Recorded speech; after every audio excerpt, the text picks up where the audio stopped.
오늘 읽은 말씀에 근거해서 빌립보서 강의 9번째 시간으로 항상 기쁨을 선택하며 기도로 평강을 누립시다 라고 하는 제목으로 말씀드리겠습니다. 영어 표현 중에 stay in the traces 라고 하는 표현이 있습니다. 바퀴 자국을 따라가라, 궤도에서 벗어나지 말라 라고 하는 의미입니다. 이 표현은 미국 개척 시대에 그 당시에 많은 도로들은 다 비포장 도로였습니다. 그때 사람들이 말을 끄는 마차를 가지고 주로 이동을 했는데, 시간이 지나면서 바퀴가 길을 깊이 파내어서 단단하게 굳었고, 사람들은 이것을 바퀴 자국, 트레이시즈라고 그렇게 불렀습니다. 숙련된 마부는 마차 바퀴 자국에 바퀴가 단단히 맞물리도록 해서 말들을 목적지까지 잘 마차를 인도할 수 있도록 그렇게 말들을 부렸다라고 이야기를 합니다. Stay in the traces, 바퀴 자국을 따라가는 것, 궤도에서 벗어나지 않는 것, 이것은 어찌 보면 우리 삶에, 우리 신앙생활에 중요한 진리를 가르쳐 주는 것 같습니다. 우리의 매일의 삶을 한번 생각해 보십시오. 여러분, 지금까지 삶을 쭉 더듬어 보면 우리가 흔히 어제, 오늘, 내일이라고 하는 이것을 가지고 우리 삶을 이야기할 때 어제와 별로 다르지 않은 오늘을 우리는 삽니다. 그리고 오늘과 별로 다르지 않은 내일, 어찌 보면 우리에게 주어지는 일상이라고 하는 것이 큰 변화 없이 우리에게 주어지는 경우가 많습니다. 물론 때로는 우리로 하여금 당황하게 하는 일들도 생기고 또한 깜짝 놀랄 일들도 우리에게 주어지지만, 대부분의 우리의 삶을 보면 이와 같은 일상이라고 하는 것 속에서 우리가 하나님을 섬기는 것이 바로 우리 성도의 삶입니다. 이러한 우리의 삶에서 하나님의 뜻을 좇아 행한다라고 하는 것은 매일의 삶의 바퀴 자국을 따라가는 것과 같을 것입니다. 오늘 바울 사도는 우리가 읽은 빌립보서 4장의 말씀에서 다른 표현으로 그것을 설명하는데, 그것은 바로 주님 안에 굳게 서는 삶입니다. 여러분, 굳게 선다라고 하면 어떤 그림이 머리에 떠오르시나요?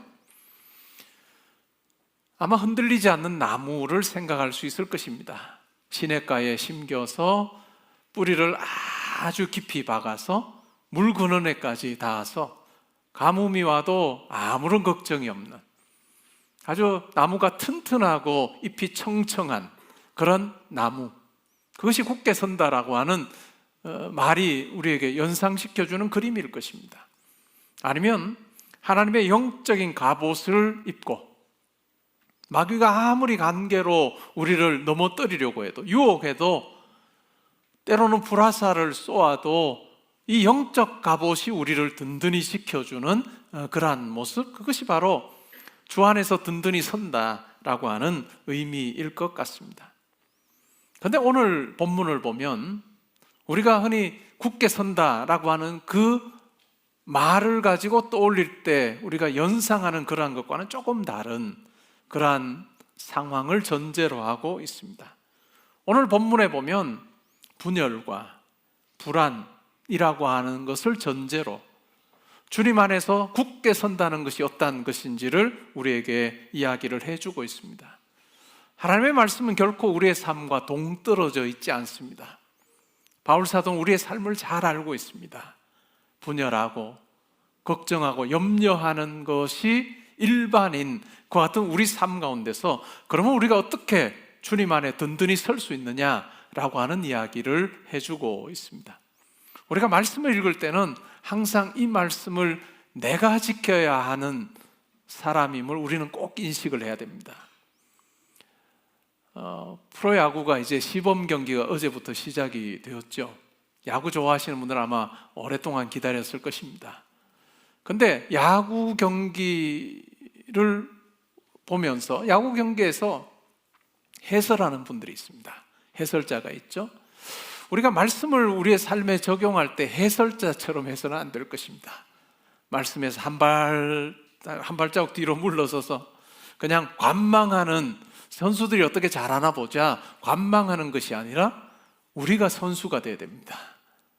하나님의 말씀을 붙들고 내가 살아야 하는 존재임을 내가 살아야 되는, 이 말씀은 꼭 누가 들어야 될 텐데 이렇게 하는 것이 아니고, 이 말씀은 내 아내가 들어야 될 텐데, 내 아들이 딸이 들어야 될 텐데 이렇게 하는 것이 아니라, 이 말씀은 내가 듣고 내가 지켜야 되는 말씀이다 라고 하는 생각을 가지고 우리가 말씀을 대하는 것이 매우 중요합니다. 근데 바울 사도는 우리의 삶이라고 하는 것 자체가 분열이 있을 수밖에 없고 또 걱정하고 염려할 수밖에 없는 그런 삶이라는 것을 전제로 하고, 그러한 삶 가운데서 우리가 어떻게 주 안에 설 거냐, 아니면 바퀴 자국을 따라갈 거냐 하는 부분에 대해서 이야기를 하고 있습니다.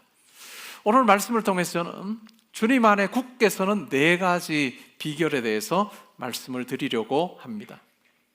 2절 3절부터 나오는데요, 먼저 제가 1절을 읽어드리면 이렇습니다. 그러므로 나의 사랑하고 사모하는 형제 자매들, 나의 기쁨이요 면류가 아닌 사랑하는 자들아, 이와 같이 주 안에 서라 라고 말하고 나서 2절 3절에서 주 안에 서는 비결에 대해서 이야기를 합니다.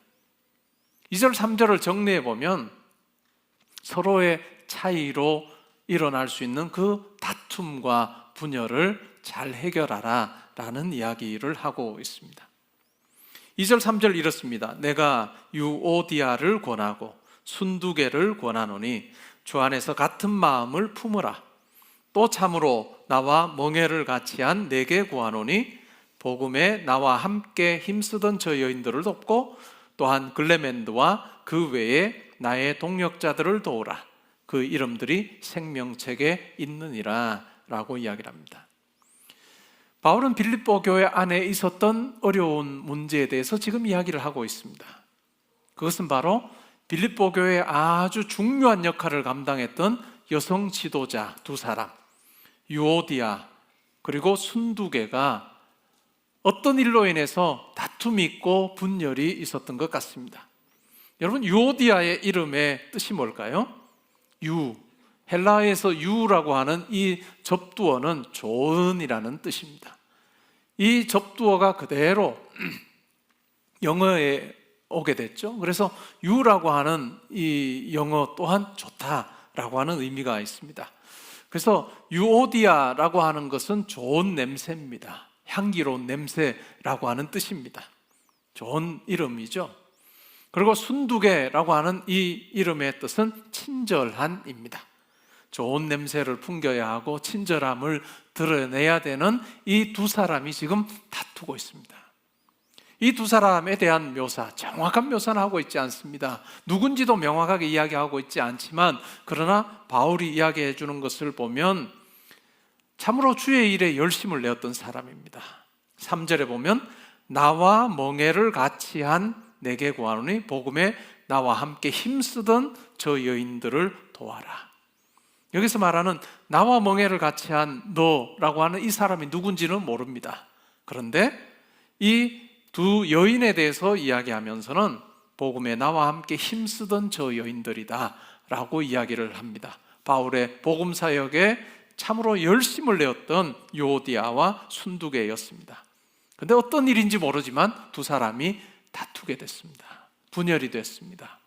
근데 워낙 교회에 열심히 있는 사람이었기 때문에, 주축을 이루는 사람들이었기 때문에 2사람 사이의 갈등은 빌립보 교회로 하여금 힘들게 했습니다. 이런 상황에서 바울 사도가 권합니다. 2절에 보면 유오디아를 권하고 순두개를 권하노니, 이 표현을 보면 똑같이 권하고 있습니다. 어느 누구의 잘못이 아니라 2사람이 다 이 분열에, 이 다툼에 일정 부분 각자가 책임이 있다는 것을 바울은 이야기를 합니다. 권하는 내용이 뭘까요? 주 안에서 같은 마음을 품으라 라고 권합니다. 주 안에서 같은 마음을 품으라. 우리 교회 올해 주제 선구가 빌립보서 2장 5절입니다. 너희 안에 이 마음을 품으라 곧 그리스도 예수의 마음이니. 우리가 이 단락을 살피면서 2장 1절부터 4절에서 그러면 그리스도의 마음을 본받는다는 것이 어떤 것일까? 3가지로 우리가 살펴보았습니다. 첫 번째가 다툼과 허영과 다툼을 멀리하는 것입니다. 허영과 다툼을 피하는 것이고, 두 번째가 뭘까요? 나보다 다른 사람을 낮게 여기는 것입니다. 세 번째가 자기 일만 도모하지 않고 다른 사람의 일을 함께 도모하는 것, 그것이다. 내 눈에 나만 보이는 것이 아니라 다른 사람이 보이는 삶, 그것이 중요한, 그것이 바로 예수 그리스도의 마음을 가지는 것이다 라고 바울이 이야기를 해 주었습니다. 서로 열심은 있지만 서로를 향해서 마음을 열지 못하는 유오디아와 순두개를 향해서 너희 안에, 주 안에서 같은 마음을 품으라 라고 그렇게 권면하고 있습니다. 우리 삶도 마찬가지 아닐까요? 우리의 삶에도 먼저 교회 안에서의 관계를 놓고 보면, 오랜 시간이 지나다 보면 이런저런 일로 다툼이 일어날 수 있습니다. 섭섭함이 있을 수도 있습니다. 근데 이와 같은 관계를 그냥 내버려둬서는 안 된다라고 바울은 이야기를 하고 있습니다. 왜 그럴까요? 왜 그럴까요? 3절 말미에 힌트가 나옵니다. 뭐라고 이야기합니까? 그 이름들이 어디에 있느니라? 생명책에 있느니라. 놀라운 이야기를 합니다. 이 땅에서의 관계는 어떤가요? 이 땅에서의 관계, 이 땅으로 끝이 납니다. 그래서 흔히 그 사람들이 그런 말을 합니다. 다투고 나면 안 보면 그만이지, 안 보면 그만이지 라고 이야기를 하는데, 성도들의 관계는 이게 안 된다는 거예요. 왜요? 생명책에 기록되어 있다는 건 어떤 의미일까요? 하나님 나라에서 우리 같이 보내야 된다는 거, 같이 살아야 된다는 거예요. 서먹서먹한 혹시 남편과 아내분들이요, 여러분의 이름이 생명책에 기록되어 있다는 걸 반드시 기억하십시오. 우리 안 보는 사이가 아니고 이 땅에서도 부부로 살지만 하나님 나라에서 함께 볼 관계라고 생각을 하면, 이 그리스도의 마음, 주 안에서 정말로 화평하는 것, 이와 같은 주 안에서 같은 마음을 품는 것, 이것은 참 귀하다라고 하는 것입니다. 그리고 이것이 교회 밖의 관계에서도 마찬가지겠죠. 우리는 교회 밖에서도 많은 만남을 가지고 삽니다. 그때 우리가 이 권면을 기억하면 좋겠습니다. 주 안에서 같은 마음을, 내가 그리스도의 마음을 먼저 본받아서 허영과 다툼으로 사람들을 대하지 않고, 또 나보다 다른 사람을 낮게 여기고, 또 내 눈에 나만 보이는 것이 아니라 다른 사람을 보는 자로 살아가는, 그리하여서 내 삶의 다툼이나 어려움이나 분열보다는 그리스도의 마음을 통해서 내가 누리게 되는 그 주님 주시는 그 기쁨을 내가 누리면 좋겠다라고 하는 그 마음으로 사시면 좋겠고, 여러분의 삶에 이 기도가 반드시 있으면 좋겠습니다. 그 다음에 두 번째, 우리가 주님 안에 굳게 서는 두 번째 비결입니다. 그것은 4절에 나오는데요, 4절에서 이렇게 말합니다. 주 안에서 항상 기뻐하라. 내가 다시 말하노니 기뻐하라. 이 4절은 나에 대해서 이야기를 하고요, 5절은 다른 사람과의 관계에서 어떻게 할 거냐, 그 다음에 6절, 7절은 하나님에 대해서 어떻게 할 거냐 하는, 나와 다른 사람과의 관계, 그리고 하나님에 대해서 어떻게 할 거냐라고 하는 것을 바울이 이야기를 하고 있습니다. 두 번째 비결은 항상 기뻐하는 것입니다. 바울의 명령은 굉장히 단순합니다.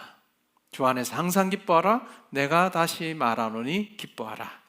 굉장히 짧은 명령이지만 우리가 이것을 실천하는 것은 참 쉽지 않다라고 하는 것을 우리는 확인하며 살아왔습니다.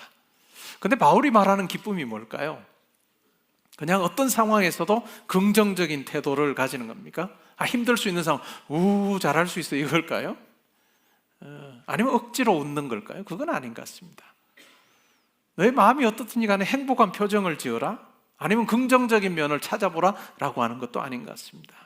바울이 말하는 기뻐하라 라고 하는 것은 외적인 환경과 상관없이 누릴 수 있는 기쁨에 대해서 이야기를 하고 있습니다.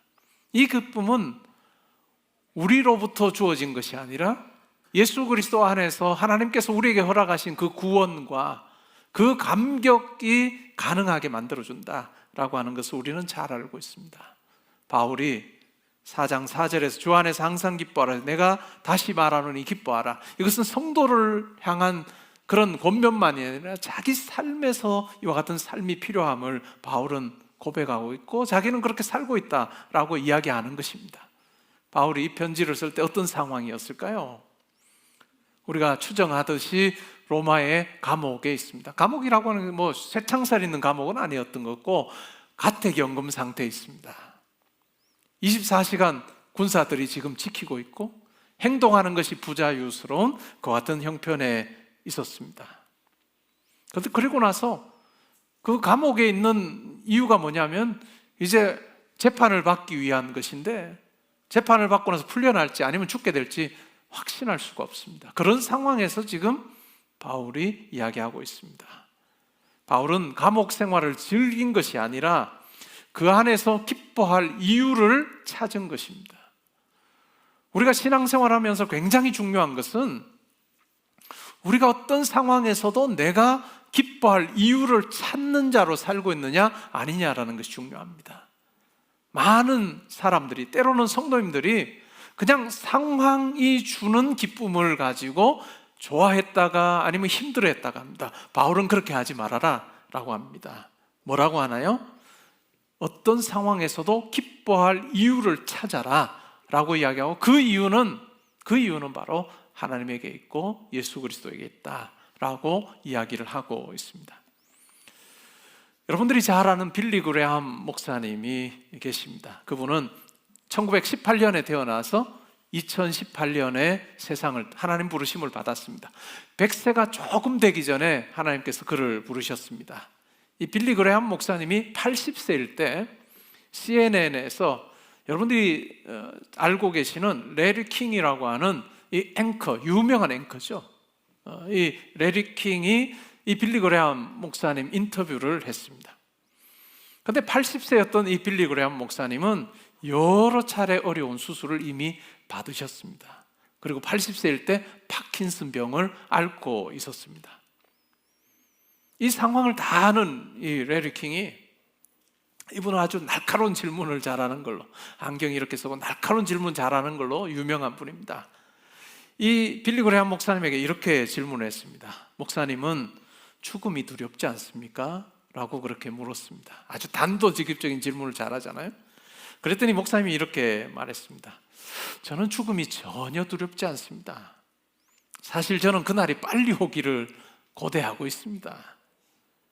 그러자 레리 킹이 이렇게 질문합니다. 목사님, 그럼 죽으면 무슨 일이 일어날 것이라고 생각하십니까? 그때 이렇게 답합니다. 내가 죽으면 천사가 내 손을 잡고 나를 예수 그리스도께로 인도할 것입니다. 우리 공통된 고백 아닌가요? 그러자 레리 킹이 파킨슨 병을 앓고 있는 목사님에게 이렇게 말합니다. 목사님은 파킨슨 병에 대해서, 당신이 지금 파킨슨 병을 앓고 있는 것에 대해서 어떻게 생각하십니까? 많은 사람들은 불평하겠죠. 많은 사람은 원망하겠죠. 근데 빌리 그레함 목사님이 이렇게 답을 했습니다. 저는 제가 파킨슨 병을 앓고 있는 것이 아주 좋은 경험이라고 생각합니다. 하나님께서 이 병을 통해서 나에게 가르쳐주고 싶은 교훈이 있다고 저는 생각하는데 그것이 바로 주 안에서 항상 기뻐하라 라고 하는 이 교훈입니다. 나는 파킨슨 병을 앓고 있지만 내가 주 안에서 기뻐하는 이 삶이 얼마나 복된 것인지를 내가 누리며 살고 있습니다 라고 그렇게 답을 했습니다. 사랑하는 성도 여러분, 여러분의 상황이 어떤지, 형편이 어떤지 상관없이 여러분들이 항상 기뻐할 이유를 찾으시고 그것을 놓치지 않기를 바랍니다. 우리가 항상 기뻐할 이유는 바로 죄 가운데 있던 우리를, 죄인으로 살던 우리를 하나님께서 자기 아들을 내어주심으로 우리를 얻으셨다는 이 놀라운 사실입니다. 얻으시고 나서 우리를 내팽겨치신 것이 아니라 불완전한 우리를 보시면서 너 나에게 이제 아버지라 하지 마라 하고 하신 것이 아니라 불완전한 모습으로 여전히 살고 있는 우리를 기꺼이 딸이라 아들이라 불러주시는 그 하나님께서 내 아버지시다는 이 놀라운 사실로 인해서 우리가 항상 기뻐할 수 있기를 바랍니다. 5절에서 세 번째 비결이 나옵니다. 이것은 사람과의 관계이죠. 5절에서 이렇게 말합니다. 너희 관용을 모든 사람에게 알게 하라. 주께서 가까우시니라. 관용이라고 번역된 이 헬라어 단어는 여러 단어로 번역이 가능합니다. 절제, 온순함, 온유함, 공정함, 친절함 같은 단어로 번역이 가능합니다. 어떤 학자는 이것을 내면의 평온함이라고 표현했습니다.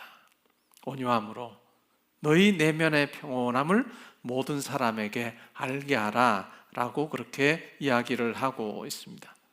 우리의 내면의 평온함이 깨질 상황들이 얼마나 많은지요. 우리의 삶을 더듬어 봐도 내 내면의 평온함, 이 관용이라고 하는 것, 온유함이라고 하는 것이 깨져서 내가 그때를 돌아보면 내가 그때 그 말을 안 했으면 좋았을 텐데, 그때 그렇게 행동하지 않았으면 좋았을 텐데 라고 후회가 되는 일들이 우리 삶에 다 있을 것입니다. 근데 바울 사도는 다시 오늘을 사는 우리에게 권면합니다. 너희 관용을 모든 사람에게 알게 하라. 내면에 평온함이 있다는 것을 사람들에게 알게 하라 라고 그렇게 이야기를 하고 있습니다. 이 내면의 평온함의 근거 또한 우리가 기뻐할 이유를 찾았던 것과 동일한 이유를 알 수 있습니다. 내가 그냥 평온해야 되겠다, 내 마음을 잘 다스려야 되겠다, 내가 생각을 고쳐 먹어야 되겠다 라고 하는 내가 주인이 되어서 마음 다스리기를 할 때 가능한 것이 아니라 하나님께서 내게 베풀으신 그 은혜와 사랑이 항상 나 안에 있을 때, 불완전하고 흔들리는 나지만은 그러나 이러한 나를 든든히 붙들어 주시는 아버지, 동행하시는 하나님이 계시다는 그 사실로 인해서 우리는 내면의 평온함을 유지할 수 있다라고 하는 것입니다. 그 다음에 네 번째 주 안에 든든히 서는 비결이 바로 6절 7절에 나옵니다. 6절 7절에 보면 모든 일에 기도하라 라고 하는 권면입니다. 6절에 이렇게 말합니다. 아무것도 염려하지 말고. 뭘 실천을 좀 해보려고 하는데 이 부분부터 탁 걸릴 수 있습니다. 아무것도 염려하지 말고. 아무것도 염려하지 않는다는 게 이게 여간 어려운 일이 아닙니다.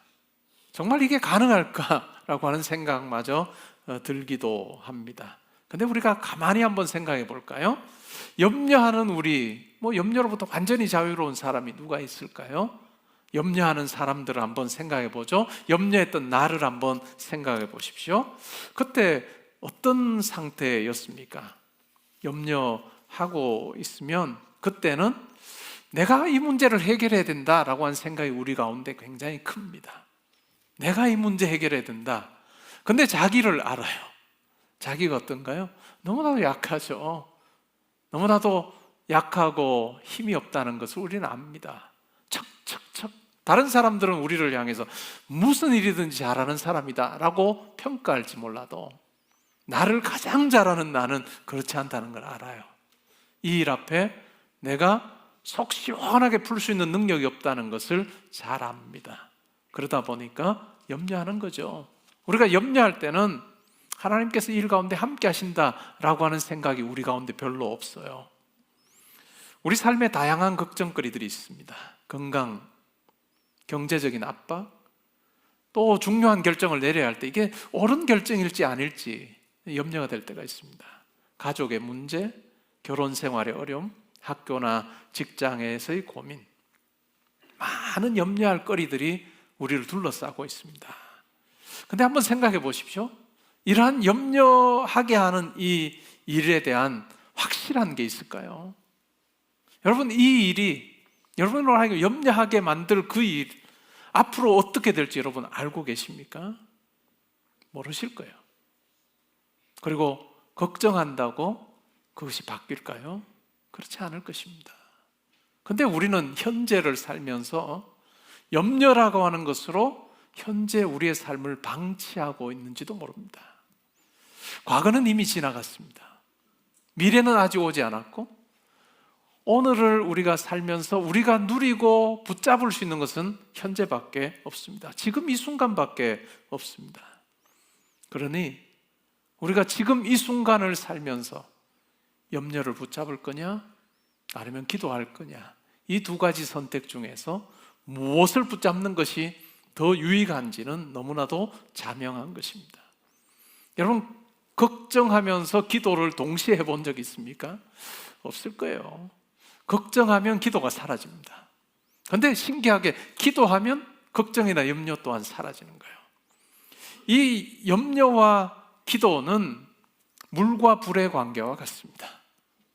불이 타고 있는데 물을 부으면 그냥 꺼져버리는 것처럼 우리의 삶에 때로는 기도 생활을 하다가도 그 염려와 걱정이 확 우리를 엄습해버리면 기도가 사라지는 것이 우리의 삶의 모습이라 할 수 있습니다. 여러분, 염려하거나 걱정하는 쪽을 여러분 선택하지 말고, 염려할 일이 있으면 하나님께서 내게 기도하라고 하시는구나 라고 하는 하나님의 사인으로 알고 기도하는 여러분 되면 좋겠습니다. 그러면 기도 어떻게 하면 좋을까요? 바울이 이야기를 해줍니다. 기도 어떻게 할까요? 6절에 보면 모든 일에 기도와 간구를 하라. 모든 일입니다. 여러분, 어떤 일로 하나님 앞에 기도하고 계십니까? 때로는 하나님 앞에 큰 일, 여러분들이 겪고 있는 어떤 큰 일이 있습니다. 어떤 큰 계획이 있습니다. 그런데 때로는 그 큰 계획, 큰 일을 가지고 기도하지 못하는 경우도 있습니다. 왜요?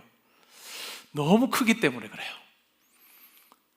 내가 하나님 앞에서 이 비전을 이야기하면 하나님께서 들어주실 수 있을까?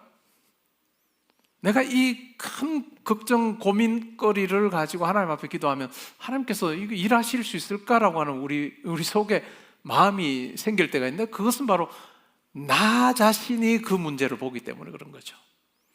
하나님 앞에 큰 일이 있을까요? 하나님께서 우리가 기도하면, 야, 아들아, 딸아, 그 일은 내가 하기 힘들어. 그건 하지 마. 조금 적당한 걸 가져와야지. 얘야, 너무 큰 거 아니니? 이렇게 말씀하실 하나님이 아니라니까요.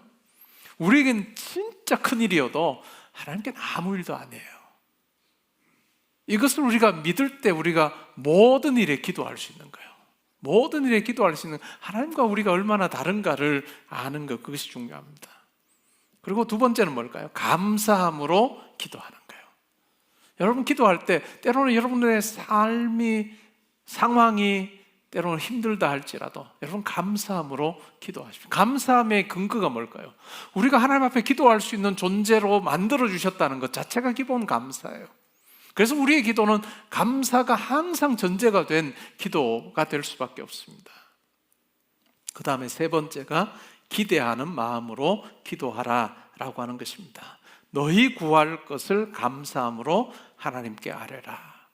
너희가 구하고 싶은 것, 그 내용을 하나님 앞에 자세히 또박또박 아뢰라 라고 이야기합니다. 그 속에 기대하는 마음이 들어가 있다는 것입니다. 여러분, 여러분의 삶을 한번 찬찬히 잘 살펴보십시오. 오늘 이 자리에 있는 여러분 중에 한 분도 예외 없이 내가 기도한 것만 내가 누리고 살고 있습니다라고 하는 분은 한 분도 없을 거예요.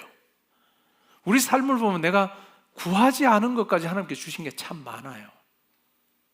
그게 은혜죠. 그게 감사하죠. 그런데 이런 생각이 들 수 있지 않을까요? 내가 구하지 않은 것도 하나님께서 내게 주셨는데 내가 굳이 내가 아랠 바를 구할 필요가 있을까라고 하는 생각이 들 수도 있습니다. 그런데 기도라고 하는 것이 우리에게 주는 매력이 여기 있습니다. 우리가 하나님 앞에 구할 것을 아뢰일 때 하나님과 더 친밀해져요.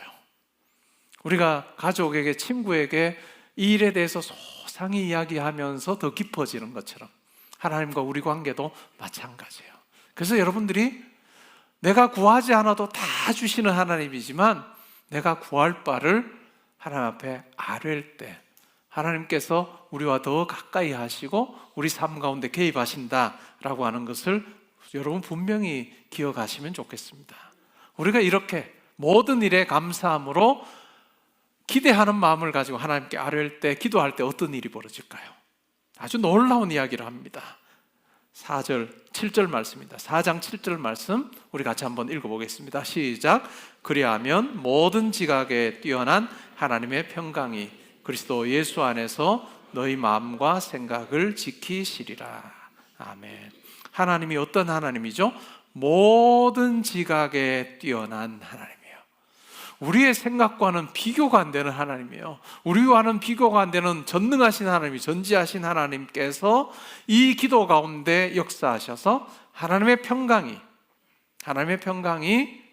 그리스도 예수 안에서 무엇을 지키신다고요? 우리의 마음과 생각을 지키십니다. 우리의 감정을 붙들어 주시고 우리가 사실은 생각하는 것을 붙들어 주십니다. 군인들이 도시를 든든히 지키듯이 하나님의 평강이 여러분의 마음을 지켜주시고 여러분의 생각을 지켜주신다라고 바울은 담대하게 이야기를 하고 있습니다. 이 네 가지 비결입니다. 네 가지 비결. 첫 번째가 뭘까요? 주 안에 든든히 서는 첫 번째 비결은 다른 사람과의 그 차이를 사실은 잘 이해하고 그리스도의 마음으로 이 문제를 풀어가는 것입니다. 두 번째가 뭐였을까요? 두 번째가 나에 대한 이야기였는데 항상 기뻐하는 겁니다. 세 번째는 다른 사람에 대한 이야기인데 우리 안에 있는 관용을 다른 사람들에게 보여주는 거예요. 내면의 평온함을 보여주는 겁니다. 네 번째가 뭘까요? 기도하는 것입니다. 기도하는 삶을 살 때 우리가 주 안에 든든히 설 수 있다. 우리가 바퀴 자국에서 벗어나지 않을 수 있다라고 바울은 이야기합니다. 말씀을 맺습니다. 우리 삶에 염려하고 걱정할 일들이 많이 일어납니다. 우리를 둘러싼 상황 자체가 그러합니다. 상황만 그럴까요? 아니에요. 우리 자신도 가만히 보면 불완전합니다. 불완전한 거예요. 불완전한 사람들이 불완전한 상황 가운데서 살다 보니 이게 사람끼리의 관계도 그렇고 나 자신의 삶을 보아도 염려하고 걱정할 일들이 태산이죠.